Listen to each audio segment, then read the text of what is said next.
किसानों के मसीहा कहे जाने वाले राजेश पायलट की पुण्यतिथि के ऊपर कांग्रेस के सभी बड़े बड़े दिग्गज नेता इकट्ठे हुए।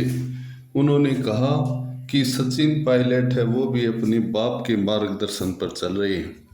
इस प्रकार से सभी ने अपने अपने विचार व्यक्त किए, जिसके अंदर विचार व्यक्त करते हुए अशोक गहलोत ने कहा कि मेरे और सचिन पायलट के बीच में कभी भी वैचारिक मतभेद नहीं हुआ, हम एक दूसरे से प्यार और मोहब्बत करते हैं।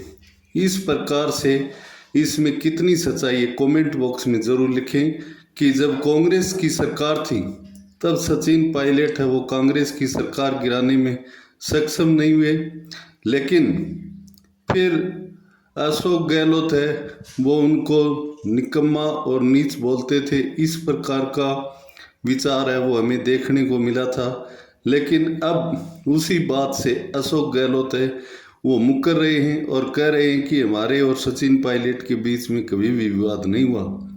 लेकिन ये सब जनता के बीच में पहले से ही उजागर हो चुका था कि दोनों के अंदर काफ़ी मनमुटाव हुआ था।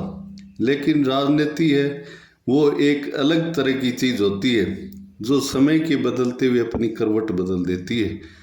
इस प्रकार से जब तक किसानों का भला नहीं हो सकता तब तक किसान की विचारधारा कहने से काम नहीं चलने वाला। जब तक किसान का बेटा किसी भी अधिकारी लेवल पर या नौकरी पेशा तक नहीं पहुंचेगा और अपने हित में कौन कार्य नहीं कर पाएगा, तब तक एक जमींदारी है वो सपना बनकर रह जाएगी और सिर्फ किसान और किसानी की बात करने से काम नहीं चलेगा।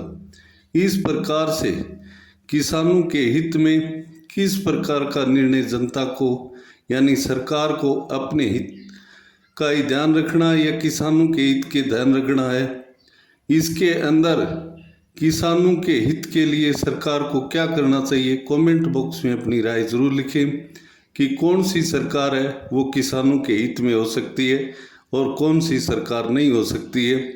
कांग्रेस आती है तो वो भी किसानों के हित के अंदर कोई फैसला नहीं ले पाती है और भारतीय जनता पार्टी आती है तब भी कोई किसानों के हित में कोई फैसला नहीं ले पाती है और जो सारी भर्तियां हैं वो कोर्टों के अंदर जा कर के उलझ करके रह जाती हैं। इस प्रकार से सारी की सारी बातें धरी रह जाती हैं और 5 साल का कार्यकाल पूरा करके अलविदा कह देती हैं। इस प्रकार से ऐसी भावनात्मक बातों से काम चलेगा या जो धरातल पर कार्य होंगे उससे काम चलेगा। कमेंट बॉक्स में अपनी राय जरूर लिखें।